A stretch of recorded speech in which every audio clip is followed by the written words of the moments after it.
अस्सलाम वालेकुम। मैं आपका मेज़बान समी इब्राहिम। आप देख रहे हैं हमारा यूट्यूब और फेसबुक चैनल। दो इश्यूज़ पर आज बात करूंगा। एक तो काबीना की तरफ से इस बात की अप्रूवल की खबरें आ रही हैं कि जो हमारे 4 स्टार और 3 स्टार जनरल्स हैं वो टैक्स फ्री बुलेट प्रूफ गाड़ियाँ मंगवा सकते हैं 6000 सीसी तक की। बड़ी महंगी गाड़ियाँ हैं, करोड़ों रुपए उनकी कीमत है, करोड़ों रुपए उस पर टैक्स ड्यूटी है। इस पर बातचीत चल रही है सोशल मीडिया पर भी, और पाकिस्तान में भी ये बात एक बहस का मौजू बनी हुई है कि ये डिस्क्रिमिनेशन सिर्फ इन जनरल्स के लिए जो 4 स्टार और 3 स्टार थे, रिटायर हुए हैं, उनके लिए ये क्यों किया जा रहा है। इस फैसले की वजह क्या है और इस फैसले पर जो तनकीद हो रही है या जो तारीफ़ हो रही है उसकी बेसिस क्या है, इस पर आज बात करेंगे। शहबाज शरीफ साहब लंदन ऑलमोस्ट पहुंच गए हैं अमेरिका में अपना यूनाइटेड नेशन का दौरा कंप्लीट करके। तो इस सारे दौरे में वहाँ पर क्योंकि बिलावल भुट्टो भी थे, तो ज़रा कंपैरिजन करेंगे थोड़ा सा कि ज़्यादा पजीराई बिलावल भुट्टो को मिली है या शहबाज शरीफ को, और उन्होंने वहाँ पर किया क्या है। और फिर एक ऐसी उन्होंने हरकत की है जो इससे पहले आसिफ जरदारी कर चुके हैं। आपको याद होगा आसिफ जरदारी जब बतौर सदर यूनाइटेड नेशन में तकरीर करने गए थे तो मुंह में च्युइंगम थी। जब उठ के गए किसी ने कहा नहीं उन्हें कि यार आप ये च्युइंगम लेके जा रहे हैं, इसको यहाँ पे छोड़ दें। अब जब गए वहाँ पर तकरीर करने लगे तो एहसास हुआ कि च्युइंगम है मेरे मुंह में, तो उन्होंने मुंह से निकाल के वो जो डाइस है, जो पोडियम है, उसके साथ उसको चिपकाया। अब मौसूफ को ये नहीं पता था कि कैमरे हर तरफ से लगे हुए हैं। बहुत पाकिस्तान की मैं कहूँगा इस पर वो जो ब्रैकेट्स में कहते हैं फिर इज़्ज़त अफजाई हुई, लोगों ने बहुत बुरा भला कहा। अब जनाब ये किबला शहबाज शरीफ साहब ये वज़ीर आज़म बने और ये वहाँ पर गए तकरीर करने के लिए, तो पेजेस थे बहुत ज़्यादा जो जिन पर तकरीर लिखी हुई थी, क्योंकि पर्चियों के बगैर तो तकरीर कर नहीं सकते।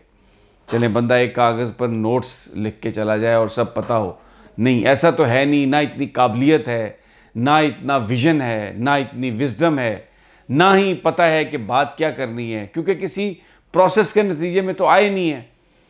तो वहाँ पर अब सफ़े पलट रहे हैं तू थूक लगा के। ये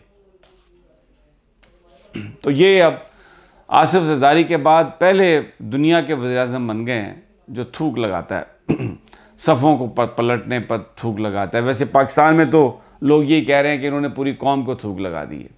मैं ये अल्फाज नहीं कहना चाहता था, मैं आपको बताऊं, इसलिए कि ये हमारा ऑफिस जो वज़ीर-ए-आज़म का है बड़ा काबिल एहतराम ऑफिस है, और उसमें चीफ़ एग्जेक्टिव जो है वो पूरी कौम को रिप्रेजेंट करता है। लेकिन जिस अंदाज में इन्होंने रिप्रेजेंटेशन की है वो पाकिस्तान के साथ कोई इंसाफ नहीं किया इन्होंने। और जिन लोगों ने भी इनको बिठाया जवाब दें हैं, वो कौम को भी जवाब दें हैं और अल्लाह को भी जवाब देना पड़ेगा कि ये इस 22 करोड़ की बागैरत कौम पर हमने किस किस्म के लोग हमने यहाँ पर बिठा दिए। बहरहाल सबसे पहले तो वो जो बुलेट प्रूफ गाड़ियाँ हैं उस पर बात करते हैं। अब ये कह रही है हुकूमत जनाब कि 2 गाड़ियाँ 4 स्टार जो जनरल हैं वो बुलेट प्रूफ बरामद मंगवा सकेंगे बाहर से, और 5 साल तक वो इसको बेच नहीं सकेंगे। अगर बेचेंगे तो FBR की इजाज़त से बेचेंगे। और फिर जो इन पर अभी, क्योंकि ये उन्हें कहा गया कि आप ड्यूटी फ्री है, बिल्कुल आपको कोई किसी तरह की भी ड्यूटी नहीं लगानी पड़ेगी और आप इन्हें मंगवा लें। तो अगर 5 साल से पहले बेचेंगे तो फिर इस पर सारी ड्यूटी जो है वो देना पड़ेगी। अब ये वैसे बताया जा रहा है कि 2019 में इसको अप्रूव किया गया था और उस वक्त इसकी रैशनल ये थी, लेकिन ये इम्प्लीमेंट नहीं हुआ। काबीना ने इसकी मंजूरी दी थी लेकिन ये इम्प्लीमेंट नहीं हुआ, क्योंकि इस पर बहरहाल वज़ीर-ए-आज़म साहब की हतमी मंजूरी चाहिए थी। और उस वक्त ये इसलिए किया गया था कि वो हमारे फ़ौजी अफसरान जो बड़े डेलिकेट, बड़े सेंसिटिव ऑपरेशंस में जिन्होंने हिस्सा लिया है, जिनकी आइडेंटिटी नोन है, मसलन अगर सवात का ऑपरेशन है तो पता है कि GOC कौन था, या जो ट्राइबल एरियाज़ में जो ऑपरेशन हुए या बलूचिस्तान में जो हुए कि कौन कौन से ऑफिसर जो है इसको लीड कर रहे थे। तो एक ये सोच आती है कि दहशतगर्द शायद रिटायरमेंट के बाद उन्हें कोई नुकसान ना पहुंचा दें, तो उनको बुलेट प्रूफ गाड़ी का सोचा गया कि दी जाएगी। ये एक प्रपोजल थी, लेकिन इसने हतमी सूरत इख्तियार नहीं की थी। अब ये कहा गया कि जनाब 3 स्टार एक गाड़ी मंगवा सकता है और 4 स्टार जनरल जो है वो 2 गाड़ियाँ मंगवा सकता है, और मैंने आपको बताया वो जो दूसरी शराइत है। लेकिन एक बड़ा सवाल है, एक बड़ी बात हो रही है कि अगर तो उनकी जान को ख़तरा है इसलिए कि उनकी ड्यूटी इस तरह की थी, तो फिर रिटायरमेंट के बाद अगर उनको कोई फैसिलिटी देनी है तो वो सरकार उनको फैसिलिटी दे। एक बड़ा सवाल ये पैदा होता है कि एक गाड़ी जो बुलेट प्रूफ गाड़ी है उसकी कीमत कितनी है? उसकी कीमत तो करोड़ों रुपए पे बनती है।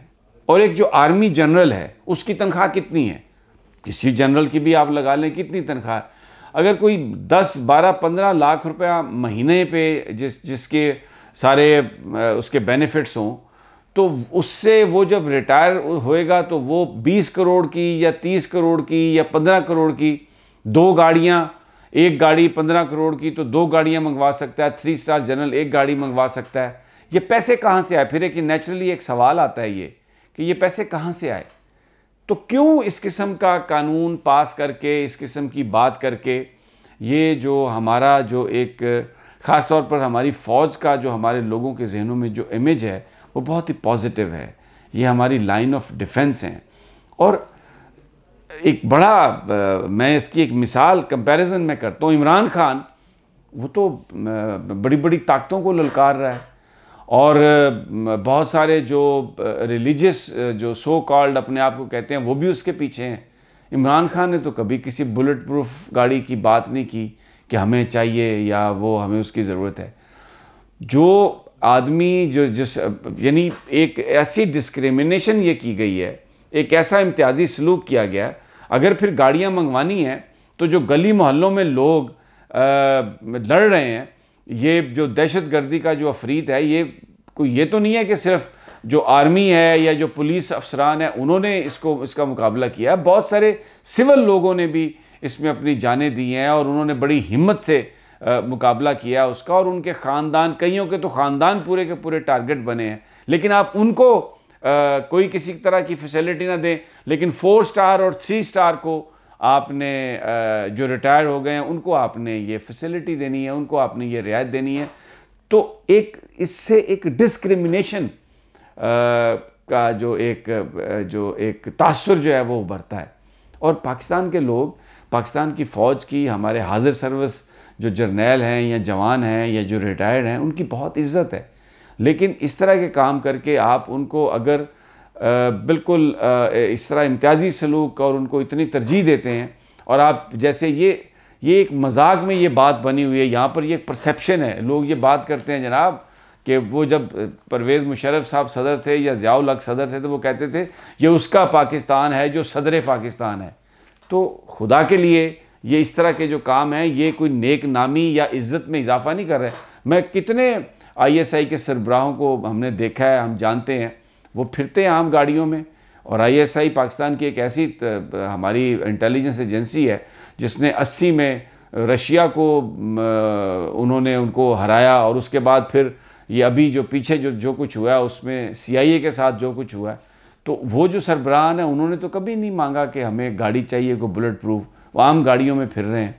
तो ये कोई ख़ास कुछ शख्सियात को फ़ायदा पहुंचाने वाली बात है, क्या है इसके पीछे? इससे कोई नेक नामी में इजाफा नहीं हुआ।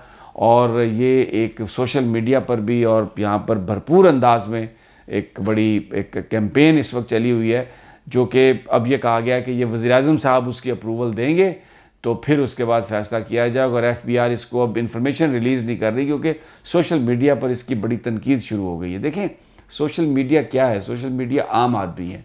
इससे पहले ये जो मेन स्ट्रीम मीडिया, ये जो बड़े बड़े चैनल, उस पर हर चीज़ को कंट्रोल कर लिया जाता था। अब मैं, आप, हर आदमी अपनी राय का इजहार कर सकता है। अक्सरियत ने पाकिस्तान की इस बात को मुस्तरद किया है कि ये आप क्या कर रहे हैं। तो अब FBR कह रहा है जी कि वो वज़ीर-ए-आज़म साहब की अप्रूवल से ही सब कुछ ये होएगा। अब आ जाते हैं ज़रा जो वहाँ पर बिलावल भुट्टो और शहबाज शरीफ के हवाले से जो बात हुई, इसमें कोई शक नहीं कि वहाँ पर जो ज़्यादा पजीराई मिली है वो बिलावल भुट्टो को मिली है। उनकी गुफ्तगू, और उन्होंने वो ख़ुद भी ये चाह रहे थे कि वो ज़्यादा से ज़्यादा आएँ मंज़र आम पर।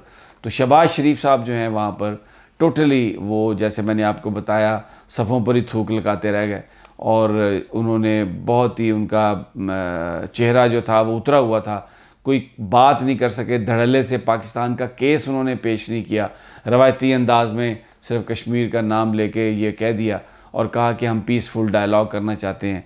पाकिस्तान ने पीसफुल डायलॉग पाकिस्तान चाहता है, लेकिन जो 5 अगस्त 2019 के जो फैसले थे उसकी वजह से पाकिस्तान ने कहा कि जब तक आप उनको रिवर्स नहीं करेंगे, कश्मीर का जो स्पेशल स्टेटस है आपने जो ख़त्म किया है, वो डिस्प्यूटेड उसका स्टेटस बहाल नहीं करेंगे, तब तक हम मुज़ाकरात नहीं करेंगे, क्योंकि भारत उन कवानीन को तब्दील करने के बाद वहाँ पर जो मुस्लिम मेजॉरिटी है उसको अक़लियत में बदलने के लिए बाहर से, इंडिया के दूसरे हिस्सों से लोगों को वहाँ पे लाके बसा रहा है, और प्रॉपर्टीज़ वहाँ पर ख़रीदी जा रही हैं मुसलमानों को, कभी लालच दे के और कभी उनको डरा धमका कर। तो जब तक ये प्रोसेस नहीं रुकता, पाकिस्तान कैसे मुज़ाकरात कर सकता है। शहबाज शरीफ साहब ने जो कुछ भी किया वो बहुत ही एक भोंडे अंदाज में किया, और फिर मैं आपको फ़र्क बताता हूँ, आप खुद देख लीजिए, ये मैं आपको स्क्रीनशॉट्स पे भी आपको चीज़ें नज़र आ रही हैं। जब शहबाज शरीफ तकरीर कर रहे थे तो UN जनरल असम्बली की वेबसाइट पर कितने लोग देख रहे थे, PTV पर कितने, और इससे पहले जब इमरान खान UNGA से ख़िताब कर रहे थे, हालांकि उन्होंने ख़िताब जो किया वो उससे जूम के ज़रिए किया, तब देखें कितने लोग देख रहे थे। तो आपको ये पता चले कि लोगों के दिलों का वज़ीर आज़म कौन है, लोग किसको सुनना चाहते हैं, लोग किस पर एतबार करते हैं, पाकिस्तान की आइडेंटिटी कौन है, पाकिस्तान का लीडर कौन है। तो ये इस हवाले से शहबाज शरीफ मुकम्मल तौर पे नाकाम हुए हैं। आखिरी डिनर उन्होंने किया खालिद शाहीन भट्ट के घर, वहाँ पर जो सेनेटर हैं कश्मीर रेस्टोरेंट के, वहाँ पर उन्होंने नून लीग के वो लोग जो हमेशा सारे इधर इनके नून लीगी लीडरों को या तो ठहराते हैं या जब ये जाते हैं उनको शॉपिंग्स कराते हैं और मुख्तलिफ़ जगहों पर उनको घुमाते फिराते रहते हैं, वो उनको अपने घर में खाना दिया खालिद शाहीन भट्ट ने, और शहबाज शरीफ से एक मुलाकात करवाई। ये कम्युनिटी से एक छोटी सी इंटरेक्शन थी। जब आप चोर दरवाजे से आएँ, जब आप साजिश के ज़रिए आएँ, तो फिर लोग भी आपसे बात करने में कोई फ़ख्र और इज़्ज़त महसूस नहीं करते, और फिर आप में इतनी हिम्मत नहीं होती कि आप उन सवालात का आप जवाब दे सकें। तो फिर इसी तरह छुप छुपा कर आपको भागना और निकलना पड़ता है। अगली वीडियो तक इजाज़त दीजिए। अल्लाह निगहबान।